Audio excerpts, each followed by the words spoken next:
Сандаг очир гишүүнээс яг тодорхой болгож хүний хэлээр одоо ойлгомжтой болгож асуулт асуух гэсэн. Нэгдүгээр болохоор бид чи одоо орон нутгийн сонгуул дээр тухайн одоо хүн суманд болон одоо аймагта нэгэн зэрэг одоо дэвшиж болохгүй гэж одоо заасны дагуу одоо нэр дэвшилтүүд явагдсан. Гэхдээ зарим хүмүүс бол хуулийн давхцал байгаа учраас нэг хуулийн дээрээ болно гэж заасан, нөгөө хуулийн дээрээ болохгүй гэж заачихсан буюу яг одоо сонгуулийн тухай хуулийн дээр нь бол нэр дэвшиж болно гэд гарцсан нь одоо нээлттэй байгаад идэг. Гэтэл нөгөө төрийн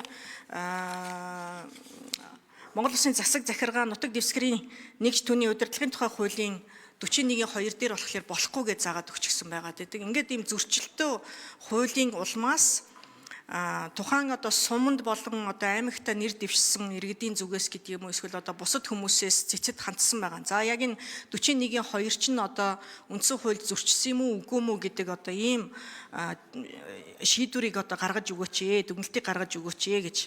Гэтэл цэц маань одоо сонсоход юу гэсэн бэ гэхлээр нэгдүгээрт яг 41-2 бол ердөөсөө үндсэн хуулийг зөрчөөгүй байна гэж нэг одоо хэлчихээд одоо хуульд нийцсэн байна гэж нэг хэлчихээд нөгөө талдаа суманд болон одоо аймагта одоо сонгогдох нь бол бас одоо нээлттэй ирэх нь байна гэд одоо ерөнхий дүгнэлттэй бас хэлчихэж байгаа байхгүй юу. Тэгээ одоо яг аль нь юм бэ? Тэгээ цэц юу гэж дүгнсэн бэ гэхээр энэ хуулийн зохицуулалтаа энэ хоорондоо зөрчиж байгаа асуудлыг хооронд нь одоо нийцрүүлэх шаардлагатай байна гэсэн байгаа. Тэгээ алинд нь нийцрүүлэх юм бэ гэдг нь ердөө ингээд тодорхойгүй болчиход байна. Тэгээ одоо суманд болон аймагт зэрэг одоо сонгогдсон төлөөлөгчдийн хувьд одоо яг яам гэсэн үг вэ гэдэг нь бас дахиад нээлттэй. Хоёр хууль нь хоёулаа нэгэн зэрэг хүчин төгөлдөр байгаад байгаа байхгүй юу? Тэгээ одоо яг яах юм бэ гэдэг нь ингээл дахиад ойлгомжгүй нээлттэй үлдчихлээ. Тэгээ одоо яг яах юм бэ? Энэ хуулийн зөрчлийг арилгах ёстой. Гэтэл хууль нүхэн үйлчлэхгүй учраас одоо давхар сонгогдсон байгаа хүмүүс байна уу үгүй юу? Нөхөн сонгуул зарлагдсан юм уу үгүй юу? Ер нь одоо энэ маргаантай асуудал хэрхэн яаж шийдвэрлэх юм бэ гэдэг нь одоо ингээд бас юм цэцгийн бөөрөнхий дүгнэлтээс болж дахиад ингэ ойлгомжгүй үлдчихлээ. Тэгээ хүний одоо хэлээр ойлгомжтой яг энэ асуудлыг яаж одоо шийдвэрлэх үү? Ямар гаргалгаа байна уу? Одоо нэгэн зэрэг одоо сонгогдсон хүмүүс байна уу үгүй юу гэдэг дээр одоо хариулт өсье. Баярлалаа. За Сандаг очир гишүүн. За цэцдэр итгэмжлэгсэн төлөөлөгчөөр ажилласан хүний гишүүний хувьд Ариун зүй гишүүний асуултанд хариулъя. За зөвөө Ариун зүй гишүүний асууж байгаа. За цэц бол үндсэн хууль зөрчөөгүй байна гэдэг дүгнэлтийг гаргасан. Таны асууж байгаатай холбогдуулж аймаг нийслэл сум дүүргийн иргэдийн төлөвчдийн хурлын сонгуулийн тухай хуулиар аймгийн хурлын төлөөлөгч, сумын иргэдийн хурлын төлөөлөгч, шатны иргэдийн хурлд одоо давхар нэр дэвшиж болох зохицуулалт байгаа. Харин Монгол Улсын засаг захиргаа нутаг дэвсгэрийн түүний удирдлагын тухай хуулинд бол одоо давхар шатны иргэдийн хурлд нэр дэвшихийг хориглосон байгаа. За тухайн үед 24 онд сонгуулийн хуулинд орон нутгийн сонгуулийн хуулинд нэмэлт өөрчлөлт оруулах гэж байгаад амжаагүй. Ингээд өнөөдөр энэ хоёр хууль хоорондоо зөрчилтөө яваамаа. Энэ зөрчилтөө байдлаас үүдэж өнөөдрийн одоо маргаан асуудал үүссэн юм аа.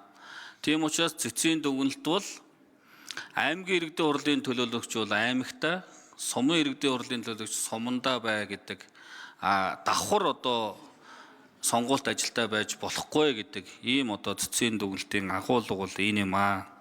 За үүнтэй холбоотойгоор 24 оны 10 сард болсон орон нутгийн сонгуульд бас 60 гаруй мандат дээр одоо ийм давхар сонгогдсон аймаг нийслэл сум дүүрэг. За нийслэлээр бол байхгүй.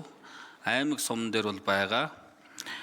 За өнөөдрийн цэцгийн маргаантай холбоотойгоор бас 40 гаруй одоо тойрогт одоо ийм нөхөн сонгуул хийгдэхээр энэ 6 сард хүлээгдэж байна. Ингээд одоо сонгуулийн ерөнхий орооноос бас бичиг ирсэн байгаа. 6 сарын 22-нд энэ одоо аймаг нийслэлд давхар сонгогдсон одоо сум аймгийн иргэдийн хурлын төлөөлөгчнөр дээр нөхөн сонгуул явуулахаар бэлтгэл ажлыг хангаж байна. Харамсалтай нь одоо бас сонгуулийн төсөв юм хөрөлцөхгүй байгаа учраас бас засгийн газраас нөөцсангаас төсөв зарцуулж өгөөч гэдэг ийм бичгийг ирүүлсэн. Эх 7 хоногт төрийн байгуулалтын байнгын ороор энэ асуудлыг авч хэлцэнэ. Тэгэхээр Ер нь бол аймаг сум нийслэл дүүрэх давхар одоо орон нутгийн иргэдийн хурлын өөрөө өдөр тусны байгууллагад сонгуульт ажилтаа байж болохгүй гэдэг ийм л одоо хуулийг хэрэгжүүлэх болгоно. Тэгэхээр бид нэр цэцгийн дүгнэлттэй холбогдвол цаашдаа аймаг нийслэл сум дүүргийн иргэдийн төстэй хурлын сонгуулийн тухай хуулиа нэгжийн хуулиндаа нийцүүлж өөрчлөх хэрэгцээ шаардлага үүсэж байгаа гэдгийг бас хэлье. За баярлалаа. Хөрөлбаатарын Булган туяа гишүүн асуулт асууя.